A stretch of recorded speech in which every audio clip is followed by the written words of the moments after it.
What's up, YouTube? Today we are back with another video recapping game 3 of the finals between the Spurs and the Knicks. I saw a lot of good things from both teams. It was a really competitive game. Let's get into it.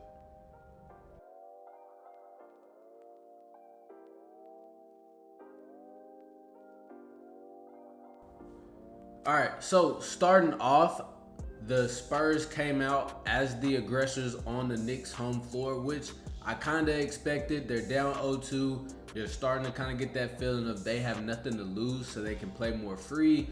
They took it at the Knicks. I think probably 4 of their first 6 or 7 shots were at the rim with lobs to Wemby. Castle was getting there. They were getting 2 feet in the paint a lot, and I think that really helped settle everybody else down was how aggressive those two were, because it led that was them through the whole flow of the game, from the role players to everybody. They were all really trying to attack the Knicks and not just settle for jumpers, which I think is something they need to do a little bit more. The Knicks don't have, I wouldn't call Cat a shot blocker, and Mitchell Robinson isn't going to play that much. So I don't know why they haven't been attacking, especially with Jalen Brunson on the floor. Obviously, Anunoby, Josh Hart, and Mikal Bridges are sized to where you can't just go through them. And Jalen Brunson is, you can tell he's strong, but just being able to shoot over somebody after getting to the rim is something that I think the Spurs should be doing more, and they started to do so early in this game. And I think the Knicks were a bit timid. I think they were kind of looking around.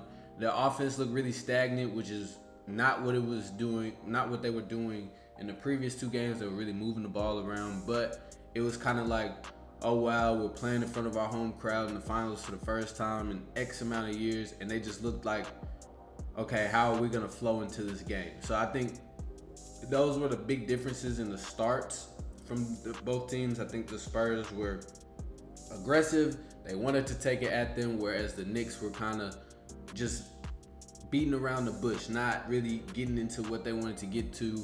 They were settling for a lot of jumpers, and that's what led to that Spurs big run to start the game. Although this is very common in the series, the Spurs get off to hot starts, and even in the last series versus Oklahoma City, they would get off to big starts, get a good lead, and Wemby would go to the bench, and their energy would deplete so much that it's something that they couldn't sustain, because they're playing so hard on defense and they are running every possession on offense to that point that they are tiring themselves out. So it's like they start to, they're crashing as the game goes on. And I think that was a big thing with why the Knicks started to be able to come back in that second quarter. The Knicks also were moving the ball a lot more. More people were getting open shots. They were getting dribble penetration, getting 2 feet in the paint. So that helped. But I think the Spurs' energy as far as defensively, it dipped a little bit because they are playing so hard. So I think one thing that the Spurs did really well was getting under Cat when he was on the perimeter. What they've been doing is kind of gapping him a little bit and letting him be comfortable and letting him get into his pivot game and all of these different things. But I saw them getting under him where they're guarding and they are right under his chest, right in his waist, not really giving him any airspace. Not necessarily because Cat can't handle it, but you want to do something to make your opponent a little bit uncomfortable. You don't want them to just sit there, be comfortable, be able to get into their bag.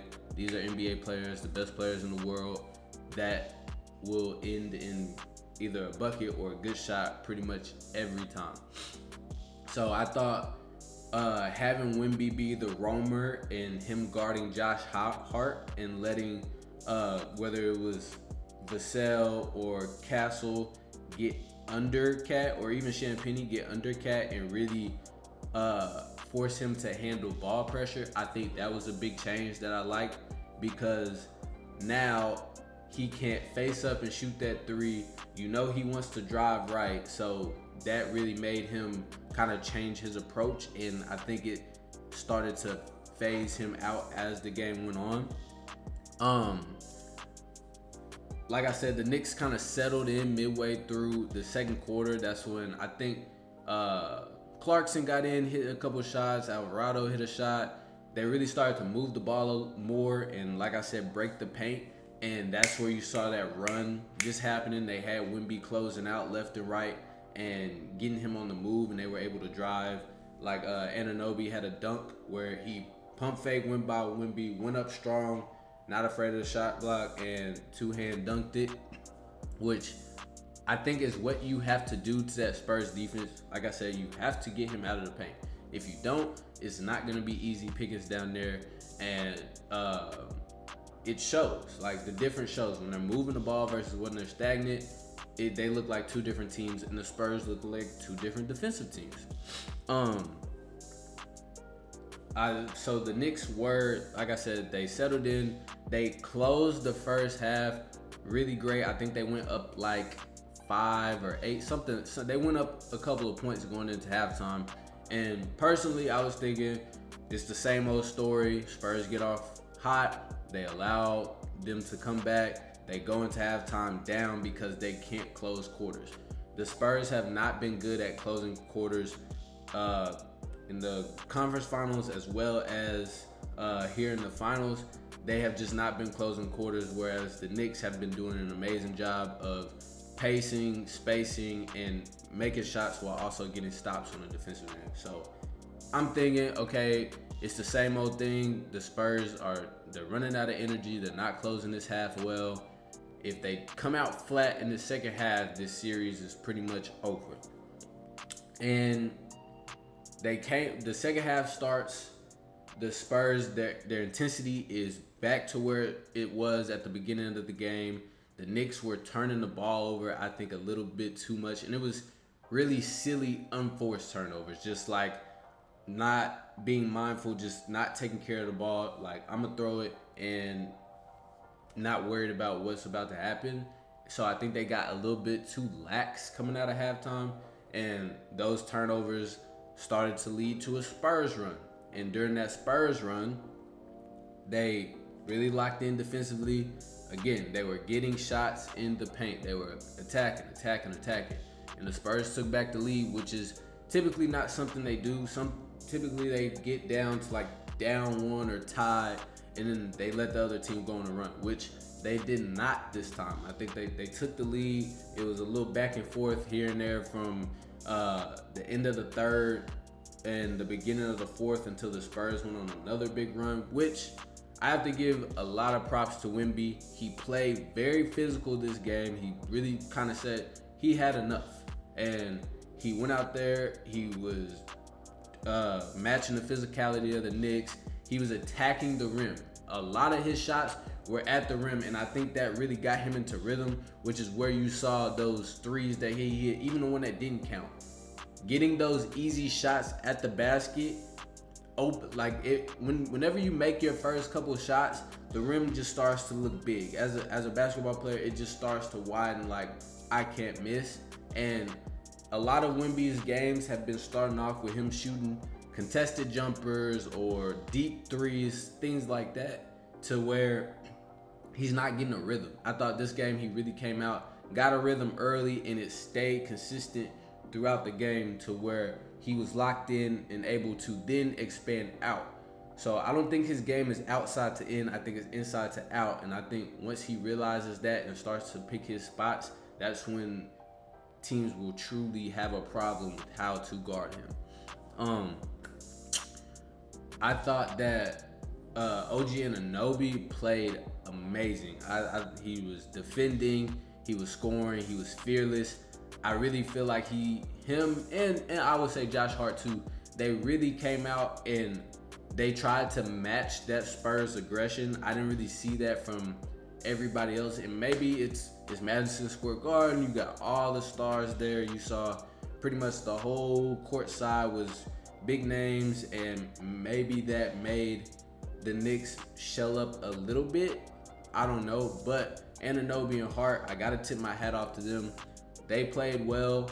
They played hard. They didn't let the moment get to them, and they just played basketball. So I got to give kudos to them. And my last point of what I want to talk about is the closing lineup for the Spurs.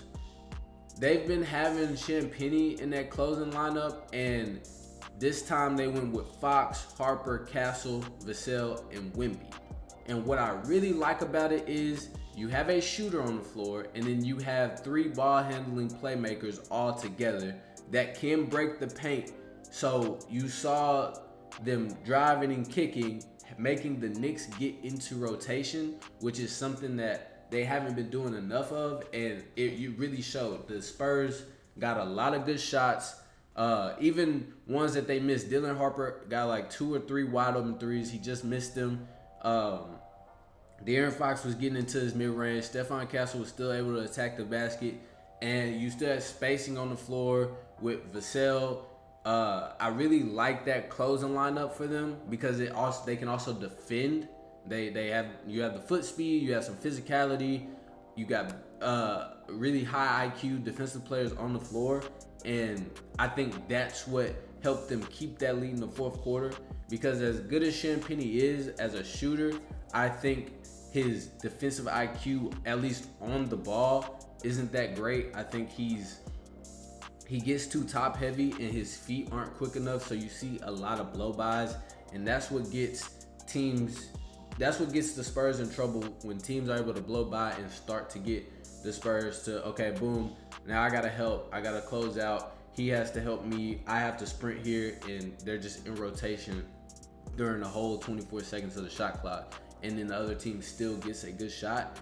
That hurts them. So I think them adding Harper to that closing lineup, even though he didn't knock down those shots, he was still great defensively on the other end, and that's what allowed them to keep that lead and for De'Aaron and Wemby and Castle to close the game out. So I like that from Mitch Johnson, doing something different. You're down 2-0, you have to. You can't keep sticking and doing the same thing that's not working. That is literally the definition of insanity. So overall, it was a great game. I'm so excited for game 4. I think we actually have a series now. You saw the teams get a little testy with each other. It's basketball at the highest stage. You're not gonna like this team. Y'all are both fighting for the ultimate reward. I love the energy, the intensity. The crowd was in it. I think this is gonna be a great finals. I'm still sticking with Spurs in 6, which is crazy because they would have to win 3 straight. But I love what their potential is. It's just if they reach it from players to coaches, mixing it together and finding their happy medium in all different spots. Although I do think the Knicks are a very good team. I love, like I said, Mike Brown, putting them into a ball movement system and making sure that it's not heliocentric, and then on top of that, they defend as well. So it's been really good basketball to like. I've really been enjoying it. I would love to know what you think. Who do you think wins this series? How many games do you think that it goes? Who is the most important player in this series outside of Brunson and Wembanyama? I would love to know. Let me know in the comments.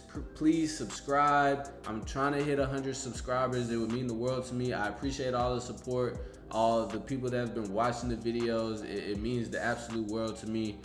Make sure you like and share, and we'll be back.